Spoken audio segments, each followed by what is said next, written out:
uno murieron los muchos, abundaron mucho más para los muchos la gracia y el don de Dios por la gracia de un hombre, Jesucristo.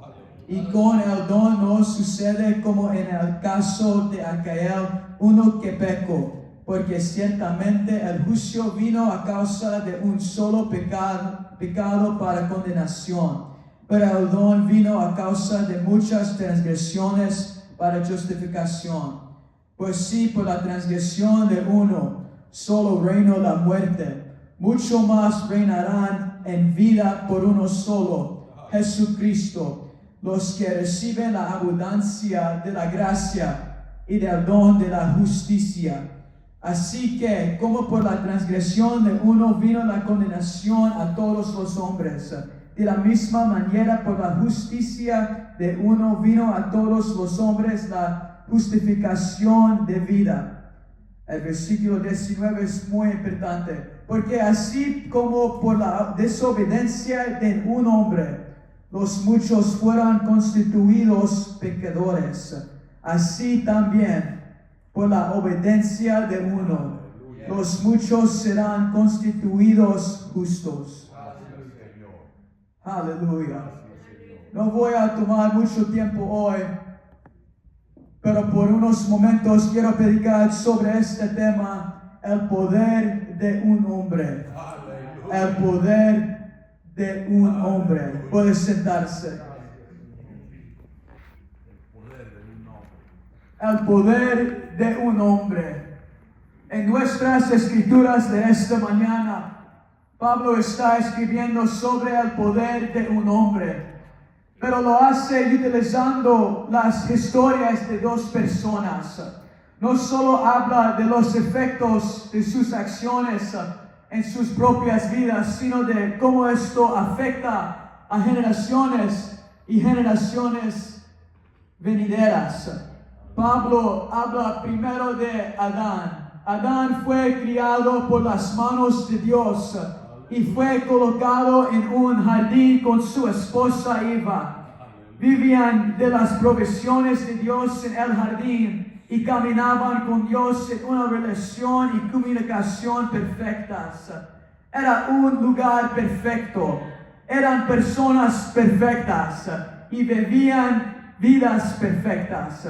Pero hay una serpiente que entra en el jardín y les tienta para que vayan en contra del único mandamiento de Dios de no comer del árbol, lo que les lleva al pecado. Es a través de este primer pecado que su relación perfecta con Dios comienza a ser interrumpida. Pero quiero que entiendas que no es porque Dios deja de hablar, o Dios deja de amar, o Dios empieza a ignorar cuando el pecado se mete en tu relación con Él, sino que es porque empezamos a sentir el peso del pecado sobre nosotros y sentimos que es demasiado. Sentimos que somos demasiado malos y que tenemos demasiado pecado y nos hacemos sentir lejos de la presencia de Dios. Pero quiero dejar algo claro, que Dios siempre está llegando a ti.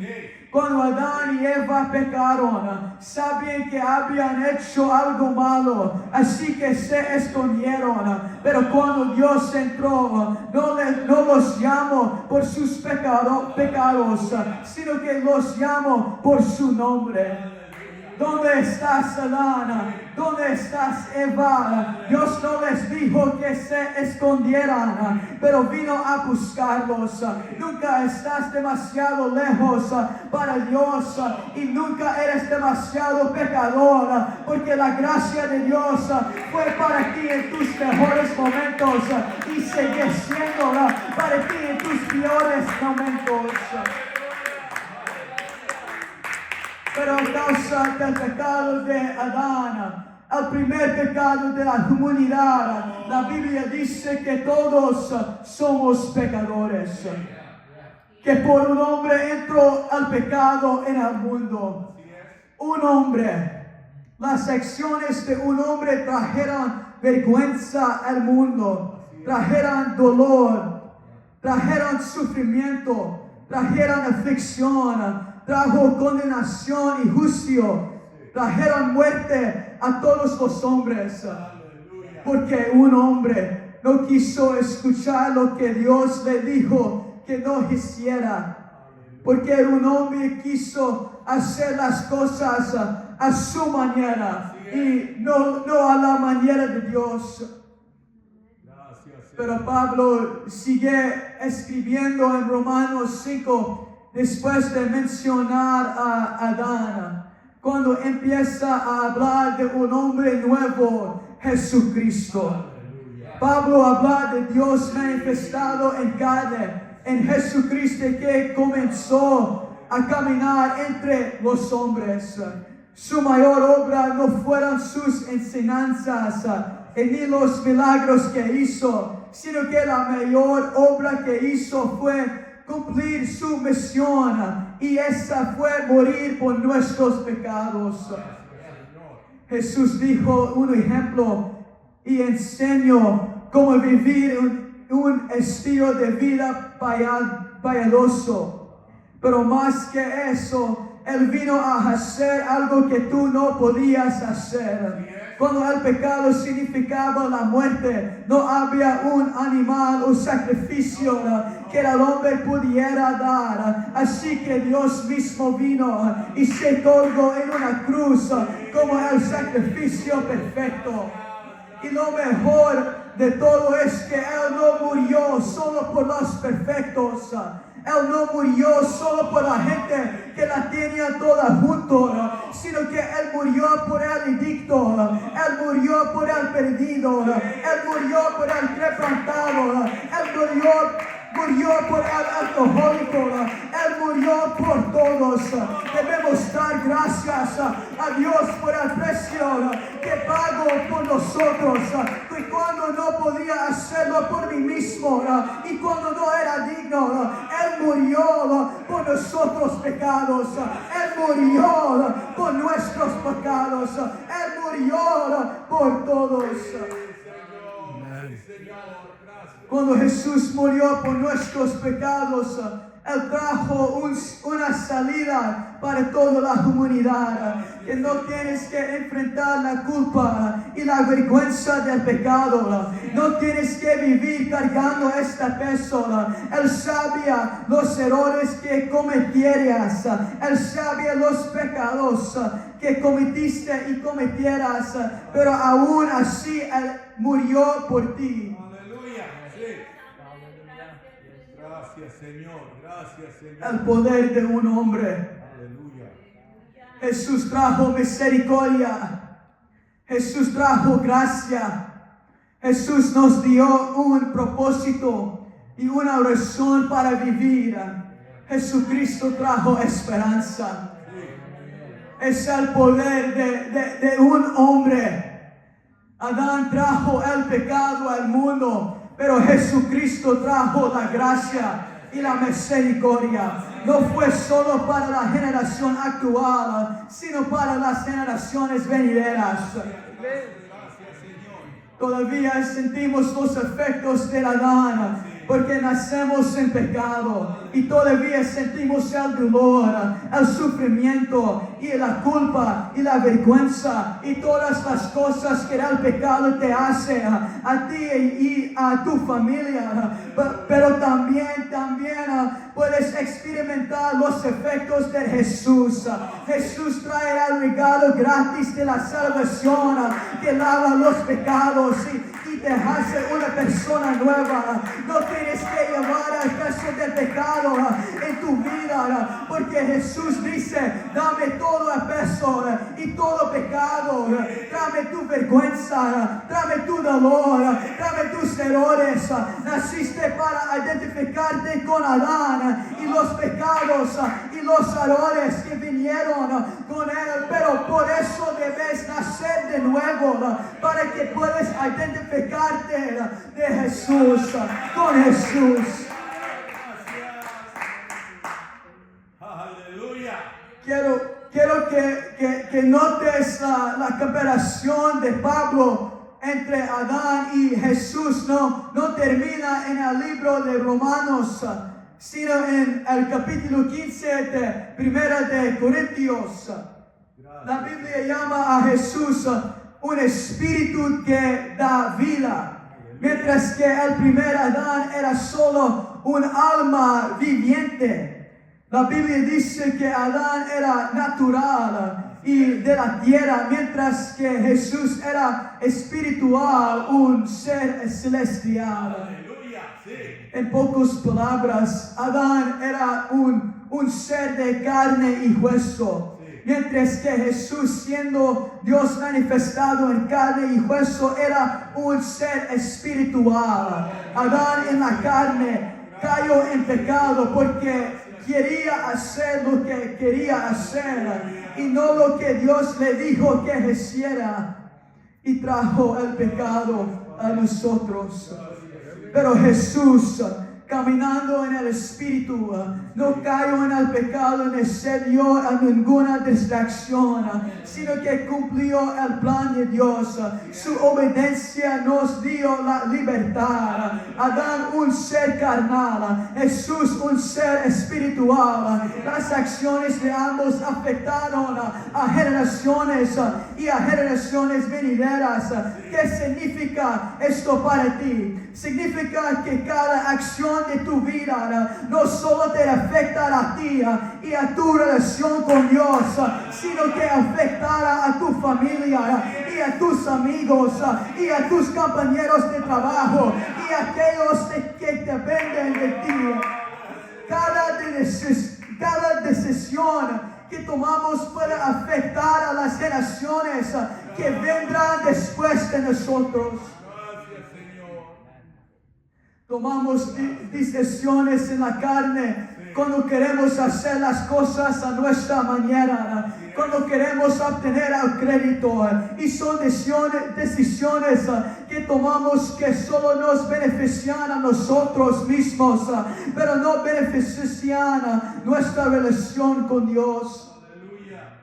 Pero también podemos tomar decisiones en el Espíritu cuando decidimos hacer las cosas a la manera de Dios y dejamos de confiar en nuestras propias fuerzas y conocimientos. Cada decisión que tomes abre una puerta de oportunidad, y que sea en el Espíritu o en la carne depende de lo que hagas y a lo que le dediques tu tiempo. Puede que no lo entiendas, pero tus decisiones pueden significar una eternidad. Cuando llega el domingo y usted decide no ir a la iglesia, y usted puede estar pidiendo un mensaje que salvaría a sus hijos o esposos. Y usted puede estar pidiendo un mensaje que usted necesita para salir de la depresión o conseguir que a través de su lucha. Cuando usted decide no ir y orar durante el servicio o en sus casas, y usted puede estar pidiendo su respuesta de Dios, y usted puede estar pidiendo la dirección de Dios, y usted puede estar pidiendo el toque de Dios que podría cambiar su vida. Cuando decidís tomar esa botella de alcohol o ir al lugar donde no debes estar, estás abriendo una puerta que puede llevarte en una dirección que traerá ira, traerá estrés, traerá desesperanza. Tomas decisiones que puedan destrozar a tu familia y destruir relaciones porque querías hacer lo que querías hacer. Las decisiones que se toman en la carne son decisiones que solo te hacen sentir bien en el momento, pero pueden afectarte por toda la oportunidad. Cuando Adán comió la manzana, había algo dentro de él que satisfacía su curiosidad, pero ese momento de satisfacción es lo que trajo el pecado al mundo. Las relaciones pueden ser satisfactorias, pero si esa persona no te está llevando más cerca de Dios, puede costarte tu salvación. El entretenimiento puede ser una satisfacción, pero lo que estás viendo y escuchando puede influenciar tus decisiones y tus deseos, pero puede costarte tu salvación. Ganar dinero puede ser una satisfacción, pero si tu amor por el dinero es mayor que tu amor por Dios y no te importa si tu trabajo te aleja de la casa de Dios, puede costarte la salvación. Algunas cosas que tal vez no pensemos que son pecado y a veces tal vez no sean pecado, sino una distracción. Puede ser la cosa que nos impide ser salvos porque aprendimos a amarlo más que a Dios. Si me vaya a alejar de la casa de Dios, no quiero ser parte de ella. Si no me lleva más cerca de Dios, no lo quiero. En alguna parte tenemos que aprender a decir no. Que aprender a decir no. Man. Las decisiones que tomamos en la carne pueden costar la eternidad de nosotros mismos, pero puede costar la salvación de los que nos rodean. Aquellos de ustedes que son padres, la salvación de sus hijos depende de cuán fieles sean a Dios. Si muestran que no es importante estar en la casa de Dios, entonces sus hijos crecerán sin necesitar la iglesia. Si sus hijos no lo ven orar, ellos no orarán. Pero para todos nosotros los santos, hay gente que depende de nosotros para ser testigos de Dios. Porque nosotros podemos ser el único Jesús que ellos ven. Pero si no actuamos como el pueblo de Dios, ¿cómo sabrán de dónde viene su ayuda? ¿Cómo encontrarán la iglesia? Es el poder de un hombre el que puede cambiar el mundo. Es nuestra carne la que siempre quiera hacer lo que va a encontrar de nuestro Dios. La Biblia habla de nuestra carne. El libro de Juan capítulo 6 y 63. El Espíritu es el que da vida. La carne para nada aprovecha. Las palabras que yo os he hablado son espíritu y son vida. En Romanos capítulo 8 y 8. Y le dice, y los que viven según la carne no pueden agradar a Dios. En Galatas 5 digo pues, andar en el Espíritu y no satisfagáis los deseos de la carne, porque el deseo de la carne es contra el Espíritu y del Espíritu es contra la carne.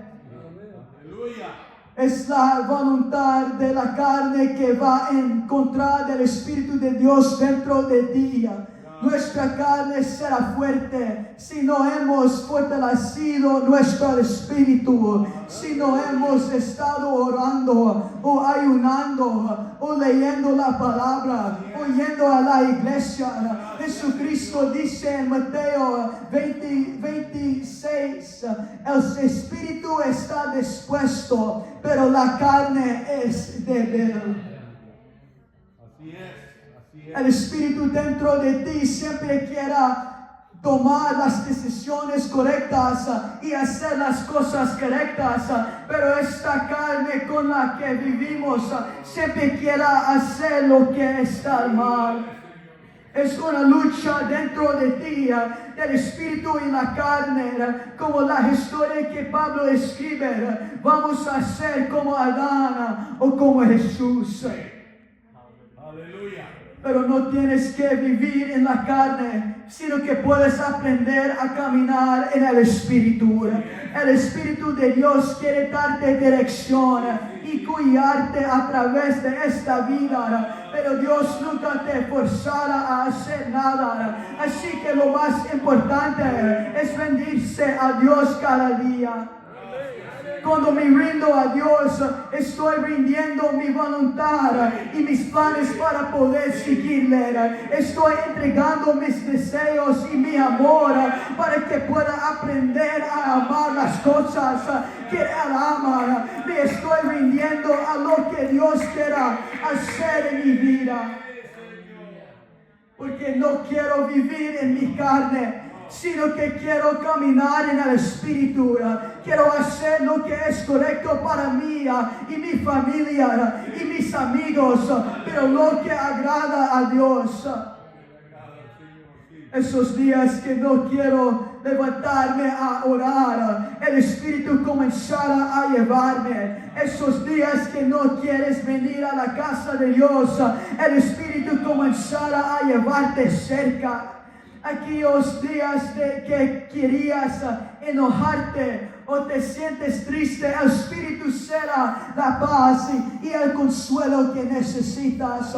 Cuando estoy caminando en el Espíritu, estoy confiando en Dios, que Él está haciendo un camino para mí, que cuando las cosas parezcan imposibles para mí, ya sea en la salud o en las finanzas, no puedo frustrarme, sino que debo confiar en Dios.